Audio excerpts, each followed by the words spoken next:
Hello YouTubers, so back in the workshop. Today we have a very nice example of a Mercedes SLK, I believe it's a 550, 250 sorry, and got a common problem with this, and I'll show you what the fault is to start with. So customer complaint is no crank, no start. And if we put the key in the ignition, first thing we notice is no noise from the steering lock. And if we try and start the car, so I'm now going to crank, we get nothing at all. So I'll show you again. Crank, nothing on the dashboard. Quite a common fault. It's the electronic steering lock which has failed, which is located on the column. And we're going to show you how to get around this. Now, this customer's lucky because it's actually jammed in the unlocked position, which make things a lot easier. If they're jammed in the locked position, there's some extra steps you have to go through to fix this. But I'm going to show you the emergency start to begin with, and then we're going to show you how to strip out the components we need to make this working again. So let's do a diagnostic scan and show you what the diags say. So we've done a quick diag scan. Main ones we're interested in are the steering column control module, and that's got, sorry about the reflection on the screen, try and get it there. Communication with the electronic ignition lock has failed. There is a missing message. In the electronic ignition switch, the EZS, the electronic steering lock has a malfunction. There is a mechanical fault. The electronic steering lock has a malfunction. There's implausible signal. ECU, now the engine control module, that's got some faults in it, but again, we're probably not too worried about that because those have probably been developed from doing the emergency start. The ESM module, which is the, I believe it's the automatic selector module for the gearbox, communication with the electronic steering lock again. So as you can see, all the diags are pointing to steering lock module. So we're going to clear those faults out and see what we get with just a start. So we've done a complete clear of the fault codes, and we've tried to do a start cycle. It doesn't crank still, so by clearing the faults it hasn't fixed it. We still have no crank. Now all those codes have cleared and they haven't come back, so be careful. If somebody's done a diagnostic scan on your vehicle and you say I've got no codes in it anymore, it's probably because I've cleared the codes and now you've left without having the proper diagnostics. But if you have those steering lock problems, there's guaranteed fault, which the steering lock has failed. Now you can replace the whole steering lock, it's very expensive, but we've got some workarounds. First thing we need to do is get the thing started. So if it's in your driveway, or if you're at the petrol station or the shop or the school and it's supermarket and it's dead in the water and you need to move the car, if you're lucky and the steering lock is jammed in the off position, there's a workaround to get them started. Now this will work on certain chassis numbers, so the ones we're interested, if you look in the door shut here, you'll see the chassis number, WDD. Now this is a 172. This also works on W204, 207 and 212s, and maybe some other ones, but they're the ones off the top of my head that I remember work. So first thing we need to do is get the ignition in the on position. So we have the ignition on. As you can see, it's totally dead in the water now. We're going to pop the bonnet. So under the bonnet, we're going to locate the fuse box, and you need to locate this 7.5 amp fuse, which we need to take out for 10 seconds. 1, 10 elephants. We put that fuse back in. We hear the ignition all come on. We take this relay out here. It was just at that critical moment the mic failed, so I'm just going to have to do this again, and I've got some better light on it so we can show you better how this link wire works. Now this is a starter motor relay, so we very carefully push your link wire into that terminal there of the relay and this one here, and now you'll hear the engine start and crank, and then we have to take the link wire out. There. Remember to take that link wire out as soon as you can because the starter motor is still spinning. So that's with the link wire out. We then put the relay back in, like so. and that's how you get them started in an emergency. Let's go and check on the dash and see what's going on.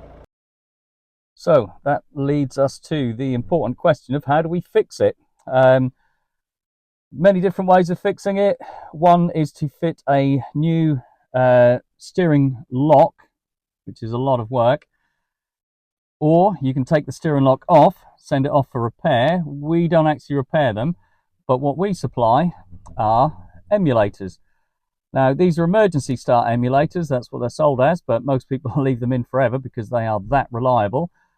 These plug in place of the steering lock, and to send us, or to get one of these made, you need to send us the electronic ignition switch, which this one has now been taken out. We need one of your keys, and we will then make you one of these. So let's show you how we do that and how we install them. So, jump forward to a different car suddenly. Because the mic played up, I wanted to show you how to strip these down to remove the steering lock or unplug the steering lock and fit an emulator. Unfortunately, the mic died and we couldn't do it. So we got two choices. This is a W204 we're in today. Now, choices are you can either crawl underneath and then find the back of the steering lock and unplug it and plug it in, or you can do it the old man way, which is how I have to do it because I can't get under there, and it's to strip down from the top, drop the column down, and then reach your arm down and get it. So that's what we're going to do on this one to show you how it's done. So the airbag is easy enough to take out. If you look behind the steering wheel, you'll see two small holes either side, there and the other side, and they are held in with torque screws, which are T25. So you just slide that in and into there, and that's how you get the airbag out. So with the two bolts out that holds the airbag in, you've got the connectors, two at the top for these switches here, and the two main airbag connectors, which you have these little lock and tabs that have to be taken out of here. Steering wheel next comes off. That's a 10mm hex. Take the bolt out. There's a master spline. They lift off really quite easily, not like some of the steering wheels we used to have years ago. Once that is off, we can then start taking the cowlings off. Instrument cluster bezel lifts off just as easy as that. Well, maybe not just as easy as that, but I'm sure you'll be able to work out how to get that off. So squib has got to come off as well. Comes off with the column switches. You can normally just pull this. There's a little red marker under there, which you'll see pops down as we pull this off. That pops down, and that's what holds the squib in place when it's removed. So behind this will need to be unclipped from the squib unit there. So there's a multi-plug there that's got to come out, and that clip, which is just popped out. Then you can get the gator off. After the column switches are out, you need to take this gator off to gain access. That literally just unclips. There's a little clip on here as well. Just remove that to gain more access underneath. So this is your electronic ignition switch here, and the only thing that physically holds it in is this ring. Now, this is the tool that we use to take them out. It's got these little drive dogs on there that go into the slots on there, and then you just carefully have to wind out this ring, which you can do with a little thin screwdriver, but these tools are available. They're about 10-20 quid. Try not to drop the ring. That's the ring nut which holds it in. Then you just push it out from the back, and then you have to take the three plugs out. So there's the gear selector cable, neutral position switch cable, and these are the two tabs that you need to slide in. Then this cable slides up and then out. So this is the EIS. This is the EIS, the electronic ignition switch. Basically has two connectors on the back and a cable, which is the neutral position switch for the gear selector. You can access these a little bit easier if you take the switches out for the column. So they're the two plugs you've got to take out, and that's the gear selector one, which has some little tabs on them that you have to squeeze in. I can't really get that in the frame, but you can just make them out there. So you can either take the EIS out from through the side there and then drop it down at the bottom, or if you are doing it this method by taking the column down, it just gives you a lot more room to get this out. So that's how you get the EIS out. Right, to drop the column down, we've got to undo with E12 sockets, that bolt there, and that bolt there, and two more which are further down, which are this one here, and at the back that one there. Right, so that's better. So that E12 bolt there and that E12 bolt there have got to be undone, along with the other four ones at the top. No more further stripping down is necessary, and then we can drop the column down. This is to show you where to fit the emulator. So this is with the column dropped. I'll show you in a little while how to get that out. That green plug is what you need to take off. Now this module here is the back of the steering lock.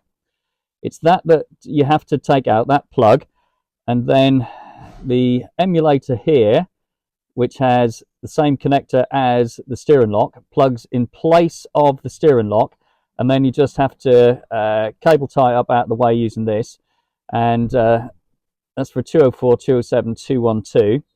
They're all pretty much the same, similar what you have to do, but you can get underneath and crawl underneath the pedal box and put it up. Or if you're like me and you're a little bit elderly, you can just strip it down and then get to that plug, but that's where you want to plug it in.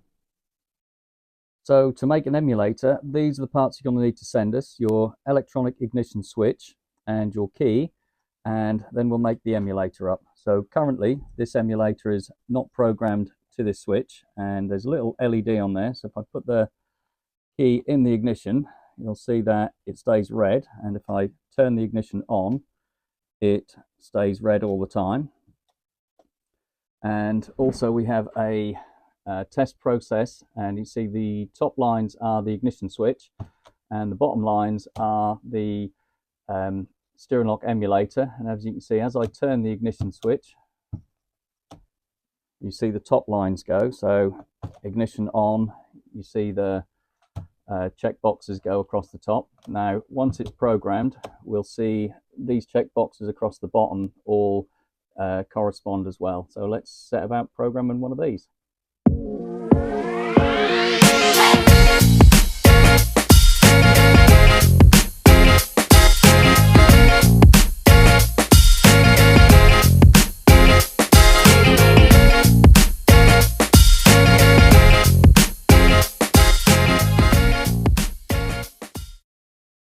So now the emulator is programmed, we're going to test it again.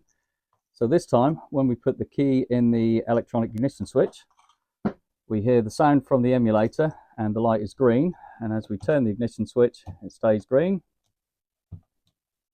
And when we take it out, we hear the sound and it goes red. And it goes back green again and red every time. And now on the test rig, we start the test, and as we put the switch key in the switch, you'll see now we get the lights across the top, and we also get the green check boxes each turn of the key. So when we get the ignition on, and then when we crank, it goes into crank mode, and then switch it all off again, take the key out, put the key in, turn the ignition on, turn it into crank mode now, and then we know that the emulator is doing its thing. So all we need to do is fit this to the car and it's job done. Okay, so it's moment of truth time. If I didn't explain earlier, the emulators also mimic the sound of the steering lock, which you might just hear when I put the key in. So let's have a listen. Not sure if you can hear that. So now, key in, ignition on.